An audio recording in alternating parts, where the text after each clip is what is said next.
Hello listeners, and welcome back to Sandman Stories Presents. Today we have two more stories from the Book of South African Folktales by James A. Honey. In the first one, we have the sad story of a lioness who thinks that because the ostrich has no teeth, that he isn't dangerous. In the second, we see the crocodile shed tears and ask to be allowed to move to a new river because the grasslands, or veld, are drying up. There are a few more South African words, such as biltong, a type of jerky, eland, a type of gazelle, and Boer, a farmer. Okay, let's begin. The Lioness and the Ostrich. It is said, once a lioness roared, and the ostrich also roared. The lioness went towards the place where the ostrich was. They met. The lioness said to the ostrich, "Please roar." The ostrich roared. Then the lioness roared. Their voices were equal. The lioness said to the ostrich, "You are my match." Then the lioness said to the ostrich, "Let us hunt game together." The lioness caught only one. The ostrich killed a great many by striking them with the claw which was on his leg, but the lioness killed only one. When they had met after hunting, they went to the game, and the lioness saw that the ostrich had killed a great deal. Now the lioness also had young cubs. They went to the shade to rest themselves. The lioness said to the ostrich, "Get up and rip open. Let us eat." The ostrich said, "Go and rip open. I shall eat the blood." The lioness stood up and ripped open the eland, and ate with the cubs. And when she had eaten, the ostrich got up and ate the blood. Then they went to sleep. The cubs played about, and while they were playing, they went to the ostrich, who was asleep. When he was asleep, he had opened his mouth. The young lions saw that the ostrich had no teeth. They went to their mother and said, "This fellow, who says he is your equal, has no teeth. He is insulting you." Then the lioness went to wake the ostrich and said, "Get up, let us fight." And they fought. And the ostrich said, "Go to that side of the anthill, and I will go to this side of it." Then the ostrich struck the anthill and sent it towards the lioness. But the second time he struck the lioness in a vulnerable spot, and she ran away home. The end. So the moral of that story is, don't mess with an ostrich. They are mean, and they can kick very hard. Okay, and the second story, the Crocodiles Treason. Crocodile was, in the days when animals could still talk, the acknowledged foreman of all the water creatures, and if one should judge from appearances, one would say that he still is. But in those days, it was his especial duty to have a general care for all the water animals. And when one year it was exceedingly dry, and the water of the river where they had lived dried up and became scarce, he was forced to make a plan to trek over to another river a short distance from there. He first sent Otter out to spy. He stayed away 2 days and brought back a report that there was still good water in the other river, real sea cow holes that not even a drought of several years could dry up.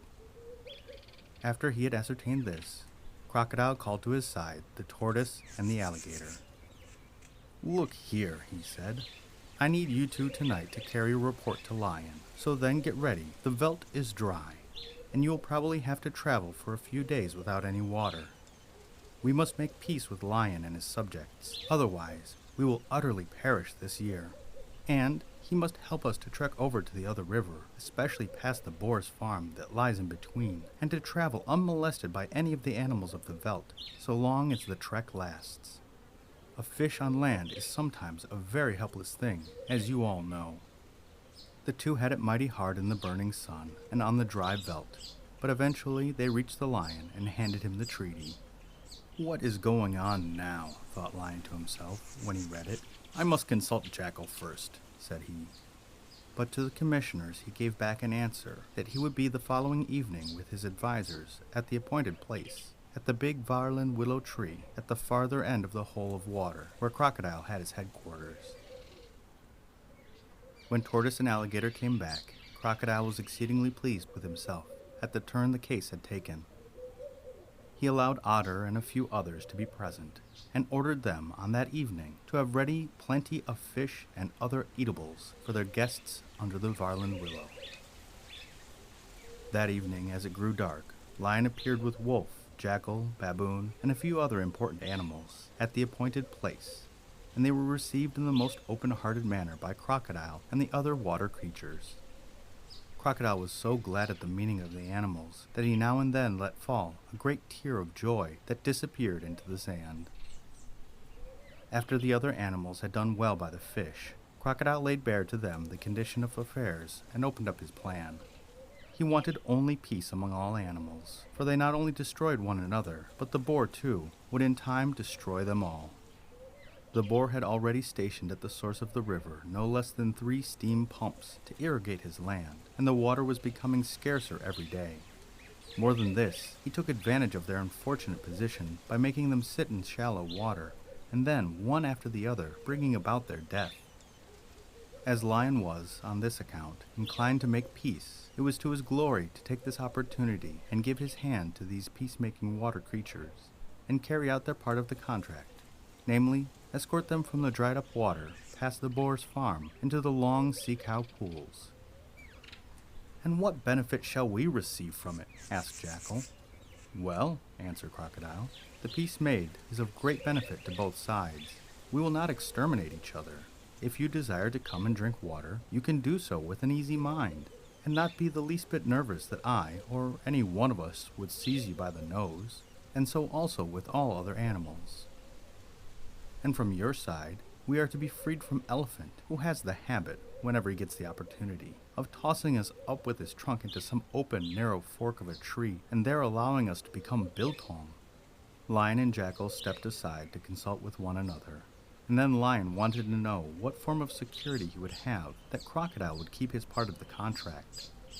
"I stake my word of honor," was the prompt answer from Crocodile, and he let drop a few more long tears of honesty into the sand. Baboon then said it was all square and honest as far as he could see into the case. He thought it was nonsense to attempt to dig pitfalls for one another, because he was personally well aware that his race would benefit somewhat from this contract of peace and friendship.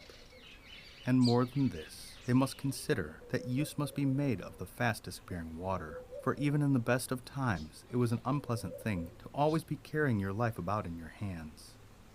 He would, however, like to suggest to the king that it would be very well to have everything put down in writing, so that there would be nothing to regret in case it was needed.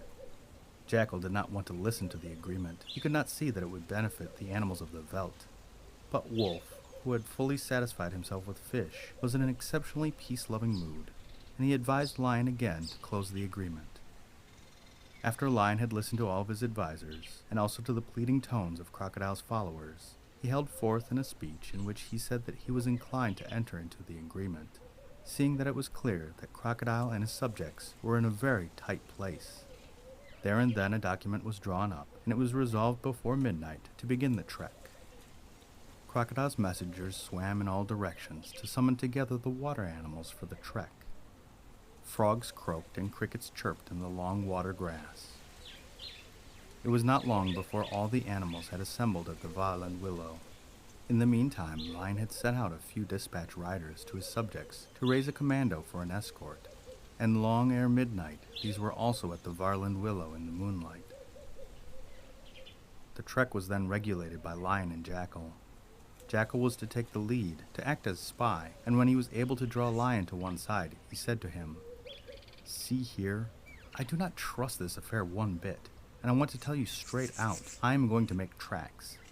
I will spy for you until you reach the sea-cow pool, but I'm not going to be the one to wait your arrival there." Elephant had to act as advance guard because he could walk so softly and could hear and smell so well. Then came Lion with one division of the animals. Then Crocodile's trek with a flank protection of both sides, and Wolf received orders to bring up the rear.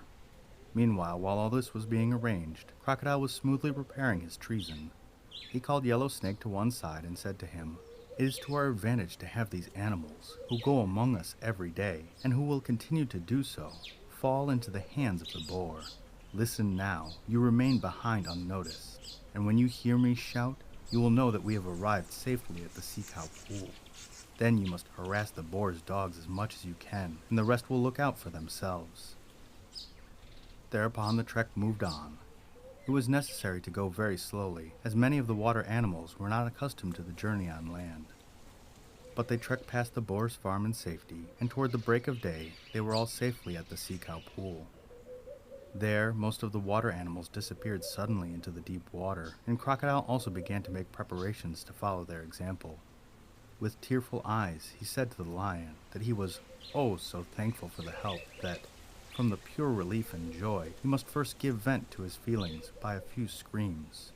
Thereupon he suited his voice to actions so that even the mountains echoed, and then thanked the lion on behalf of his subjects, and purposely continued with a long speech, dwelling on all the benefits both sides would derive from this agreement of peace.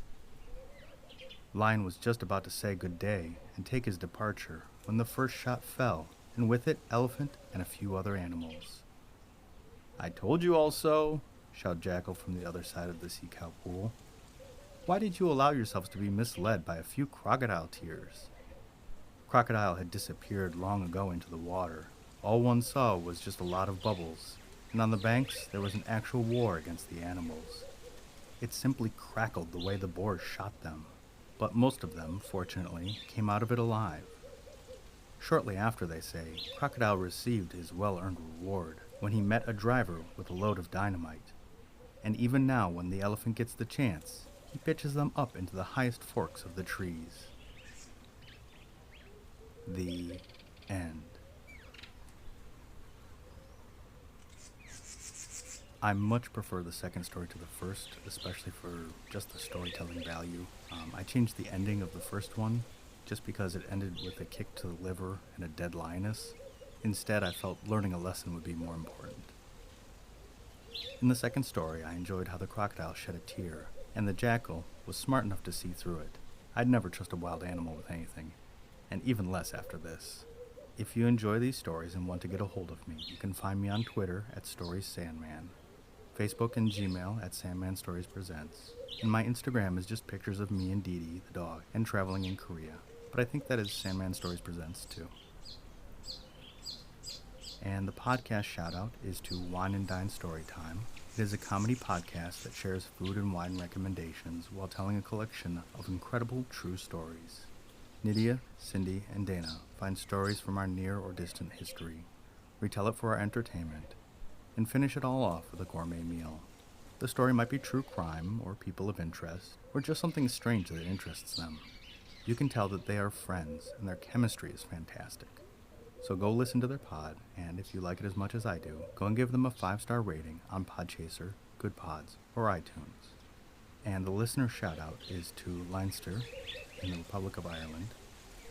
I had a lovely time when I was visiting Ireland, and County Kildare is in Leinster, and it was such a lovely place. I had a really good time, and I missed the beautiful green countryside of Kildare.